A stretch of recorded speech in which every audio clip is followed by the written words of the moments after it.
Hi, how are you doing? Nice to meet you. My name's Paul.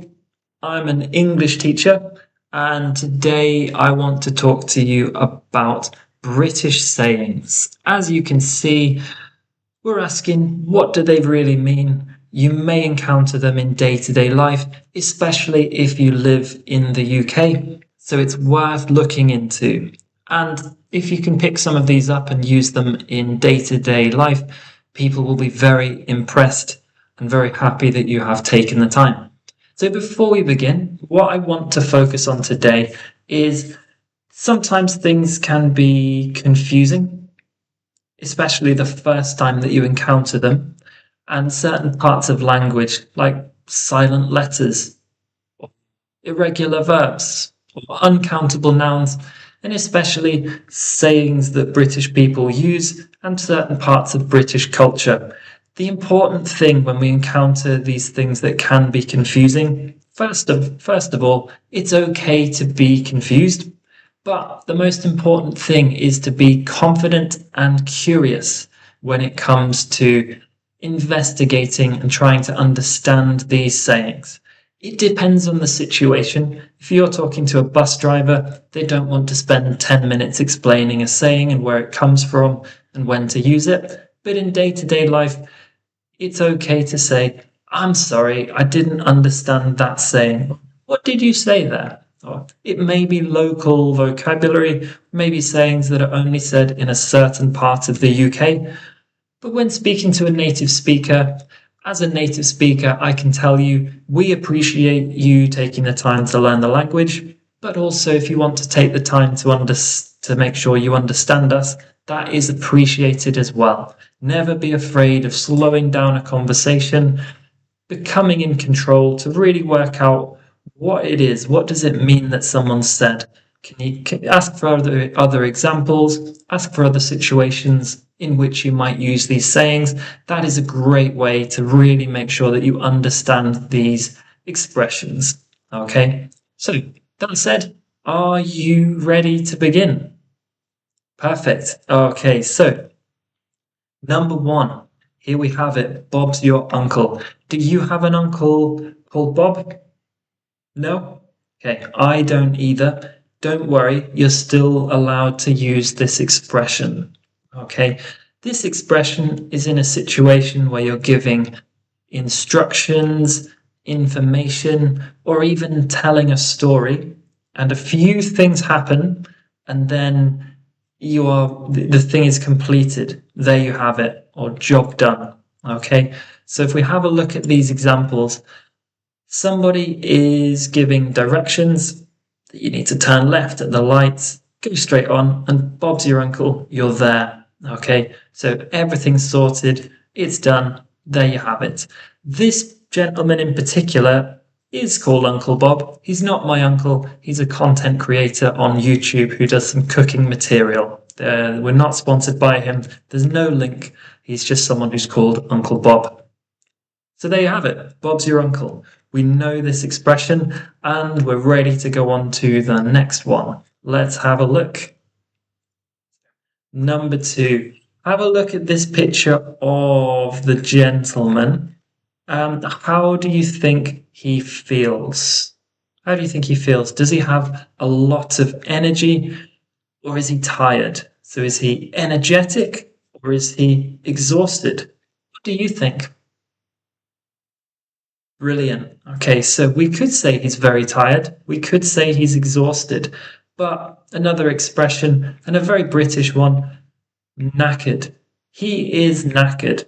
I am knackered. We've all been there. Maybe a bad sleep, maybe a bit too busy with work or the kids.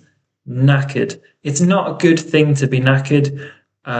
You definitely need to then have a bit of a sleep, bit of a rest, recharge your batteries, as they say. Okay, and as we said before at the start of the presentation, we do have a silent letter here, something to be careful with. So not knackered, just knackered. Okay, this expression, like most of them, may be confusing if you are over in America, but I think in the context, most native speakers would know what you mean, even if they're not familiar with the vocabulary. Okay, so we can describe a person as knackered, as you see here, also a thing. If your TV suddenly has a bright spark of light and then stops working, you could say, the TV's knackered, I'm not sure what's happened to it. Okay, hopefully that won't happen because it might be a little bit expensive. As you can see in this example, I've been working all day. I'm absolutely knackered. All right. Long day at work. We've all been there. As I say, good to recharge the batteries and hopefully get a good sleep ready for the next day. Just to complicate things further, we do have a habit of saying, I'm cream crackered. This, I believe, is Cockney rhyming slang. That's a whole nother presentation for a different day, but don't be too confused if you hear someone saying that instead. It's just a bit of fun, just rhyming for the sake of it, okay? Brilliant. So, moving on. Here we have three people who are all pointing and laughing at the camera, maybe at you, okay? So, taking the mickey. Are you familiar with Mickey? Have you heard this word before? There's currently a film on about someone called Mickey.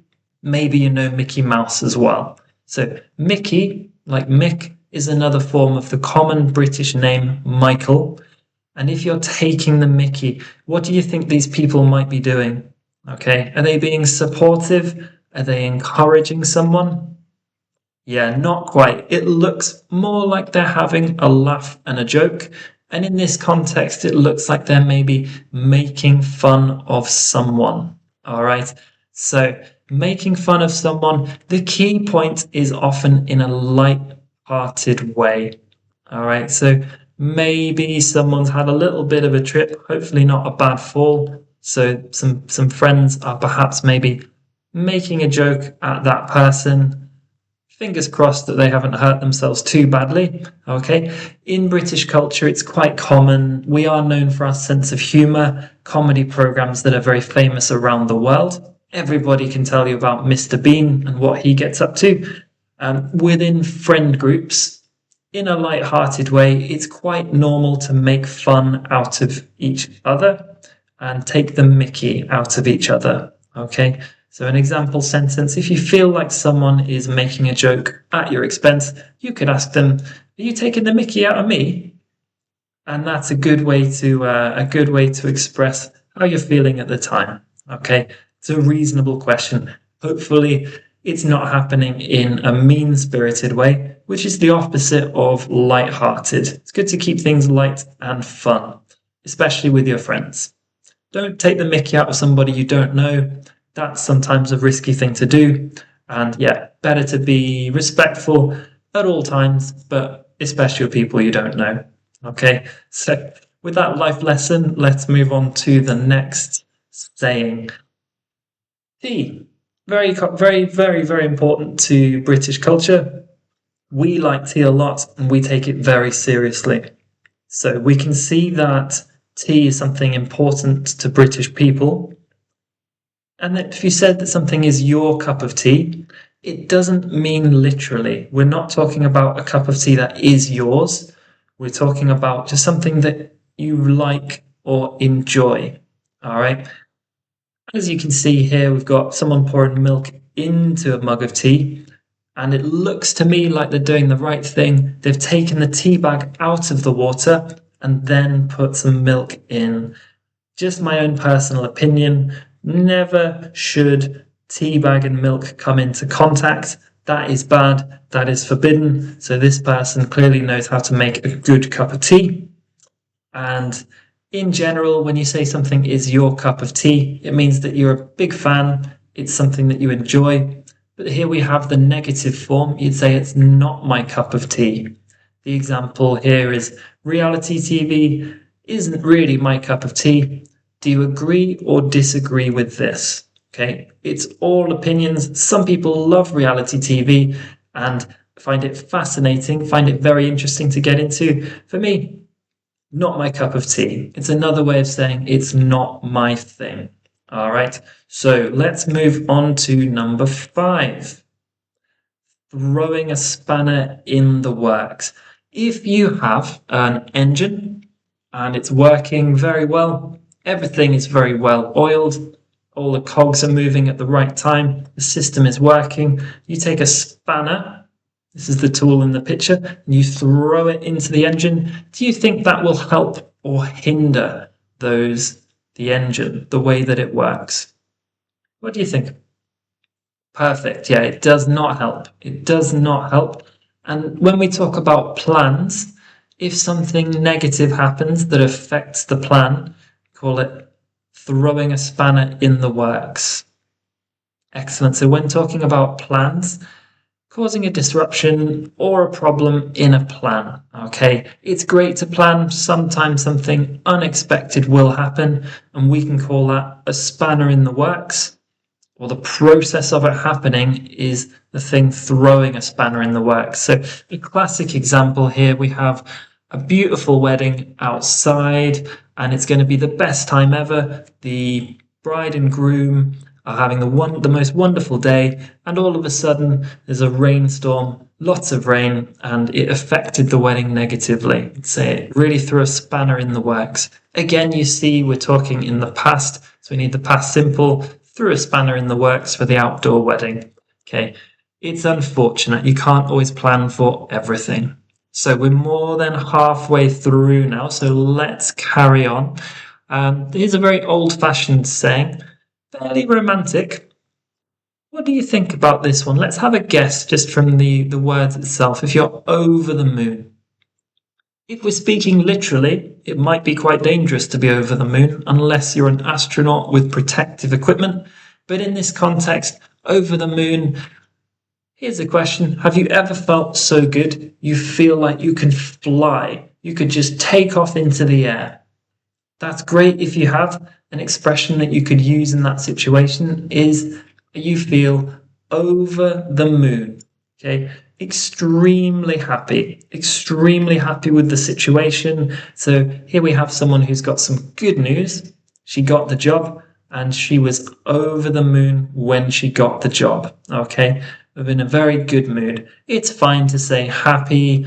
I'm very happy today. Or like before with it's my cup of tea. You like something at your level of English. I think we really want to be able to express these in different ways, especially without using very. Extremely happy is great, but to say you're over the moon, people will appreciate you using these kinds of expressions. It really adds color and character to your vocabulary and gives you numerous different ways so you don't repeat yourself a lot.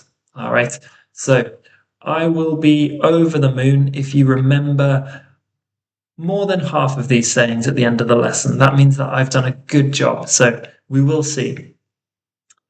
And let's move on to this little fella. We've got a sloth who looks particularly pleased. So it's a similar situation to over the moon. Chuffed to bits. We can either say chuffed to bits or simply I'm chuffed. Okay, so really pleased with something or someone. In this example situation, I'm chuffed to bits with how the party turned out. It means that that person was very pleased, very happy with how the party went. So there was no sudden rainstorms, there were no arguments, everybody had a good time. I'm chuffed to bits. When something happens and it gives you a positive feeling, you weren't let down, you weren't disappointed, you could say, I'm chuffed to bits, or simply, I'm chuffed. Okay, brilliant word and brilliant animal. I don't know what your favorite animal is, but to me, sloths are fantastic. And he or she looks particularly chuffed to bits in that photo. It's great to see. All right, let's move onwards to number 8. So moving on from the very happy sloth, we're seeing some very different body language here. So this gentleman, hands on hips, looking fairly disappointed. Okay, so what he's watching could be described as a damp squib. This word here, squib, I'll be honest, it's vocabulary that I know and use, but I wasn't exactly sure on the meaning. I know we said we wouldn't look into the origins too much, but for information and context, a squib is a firework. So damp, what does damp mean? Brilliant. A little bit wet. A firework that is damp will not go off, and so it will be disappointing. Something that fails to meet expectations, like in this context, I believe it is a cricket match where his national team are not performing particularly well. Quite a well-known meme, you might be familiar with the man. It was a damp squib. Okay, so he went to a cricket game, he had high expectations. In reality, it was a damp squib, it was disappointing. Hopefully you will find that this video is not a damp squib. Hopefully it will be very rewarding and you'll go away with some really interesting British sayings to use and to put into practice. Let's find out though. So only a couple more left. Let's continue. A delightful saying here. We're back to the realms of positivity, and it is great to be positive where possible. Got the bee's knees. If we just look at this picture to one side, what do we think it is? Is it a positive thing or a negative thing? We've got a smiling bee here, very happy. We've also got a pair of knees. I've not seen bee's knees before particularly. And then it says, you're the bee's knees. Okay. In this context, the bee's knees. If you want to take a guess, go ahead. Let's find out if you're right. It means the absolute best. If something is outstanding or excellent, then it is the bee's knees. Okay, this is a great saying. So you can say something is brilliant, outstanding, excellent, fabulous, awesome. We have a lot of adjectives to describe something in a very positive way, but a lot of sayings at the same time.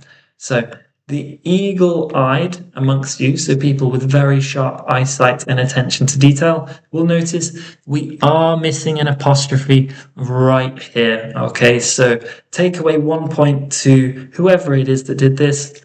Punctuation is important. Okay, remember that. Hopefully I haven't made any mistakes in punctuation in my presentation, because that would make me a hypocrite, but it's what it is. So the new cafe is the bee's knees. If you go to a cafe and call it the bee's knees, that means you had a brilliant time. It was absolutely amazing. The service was great. The drinks were great. Maybe the atmosphere was great as well. Like it was the best time. You had a wonderful time and there weren't any problems. Okay. So hopefully you have a cafe near you that is the bee's knees. I can think of a few in my area that we're lucky to have.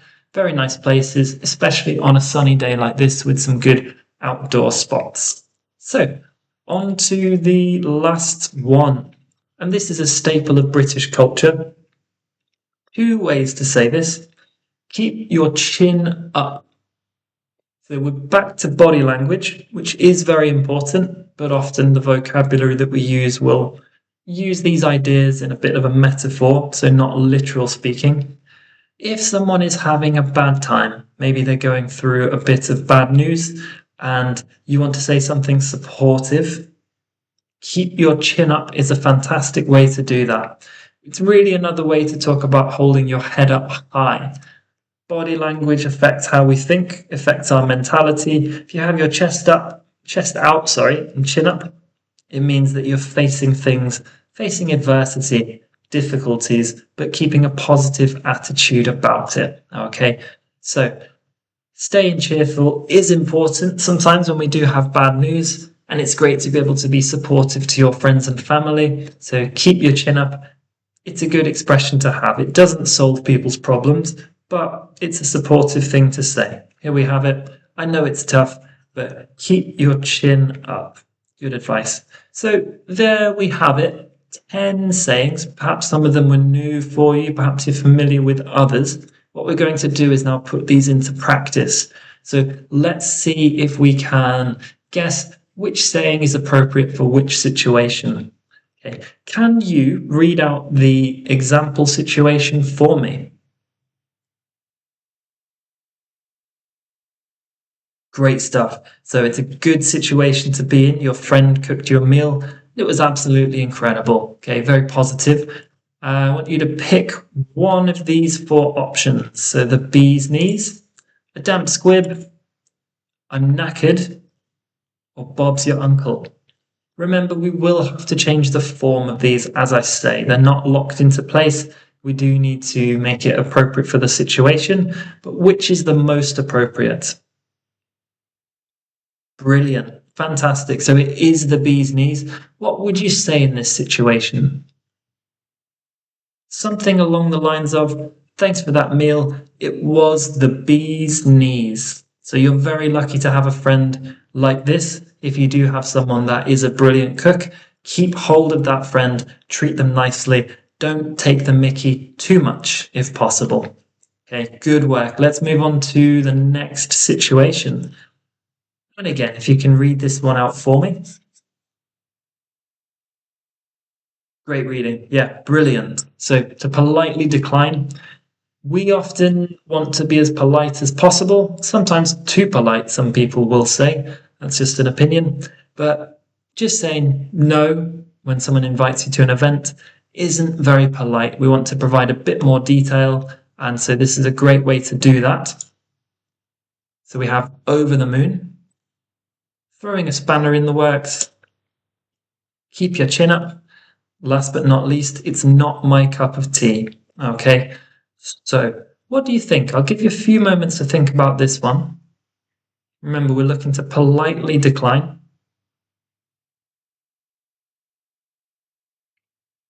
Okay, I mean, a few may be possible here. The best answer, in my opinion, so what you would say is, thank you for inviting me, but it's not my cup of tea. Maybe it's a game of cricket. I'm staying very British. I'm not a huge fan of cricket. It's not my cup of tea. But you could say, well, thank you very much for inviting me to the cricket game. It's not my cup of tea. My advice is to always go to sporting events, even if you're not a big fan. It's great to take in the atmosphere. You might meet some people and have a fun time. But cricket, testing the boundaries of that one. Pun unintended with boundaries, by the way. That's an inside joke for you cricket fans out there. Knocked that one out of the park for 4. So let's do one more situation then, just to make sure we've really got these in the bank. Sad situation here. Your family member was going to run a marathon, but they got injured. So what are we looking to do here? Perhaps maybe be supportive, but let's find out. Let's look at our options. Chuffed to bits. Keep your chin up. Taking the mickey. Finally, I'm knackered. Chuffed to bits. Depending on the context, if someone did not want to run the marathon, it'd be the right thing to say. Maybe they're very pleased they got injured, but we're imagining that the person really wants to do the marathon. Taking the mickey or taking the Michael. There's a ruder version of this expression, but we're keeping today's presentation PG friendly, so it's suitable for everybody. Not appropriate. Definitely not appropriate when someone has bad news. That would not be the right thing to say. Knackered, it's not really about being very tired, but it is possibly about a body part not working. If someone has injured their knee, you could say their knee is knackered, but is it helpful? Is it supportive? Probably not. Keep your chin up is the best answer here. So remember to keep your chin up. There'll always be next time. My friends are running a marathon today. Hopefully they will not get injured. Hopefully they'll have a great time. Fair play to them doing it. It's not my cup of tea, but each to their own. Another very common expression. We all have different opinions on how we want to spend our time, so I cannot judge. But yeah, absolutely keep your chin up is a supportive thing to say. And that takes us to the end of the presentation. You did really well to remember those different options. With time and practice, hopefully they'll become more familiar. And there's an elderly British couple who just want to say, good job. They are chuffed to bits that you've spent this time with me today, as am I. It's been really fun to go through this. And just remember, take the time to practice these expressions, okay? And interact with people. It may seem difficult, but if you just keep on practicing, keep on speaking as much as possible, especially to native speakers, and Bob's your uncle, you will have reached your language goals in no time and be talking like a native speaker. So hopefully you enjoyed that presentation. As I say, I enjoyed doing it as well. And take care. I'll hopefully see you soon. All the best.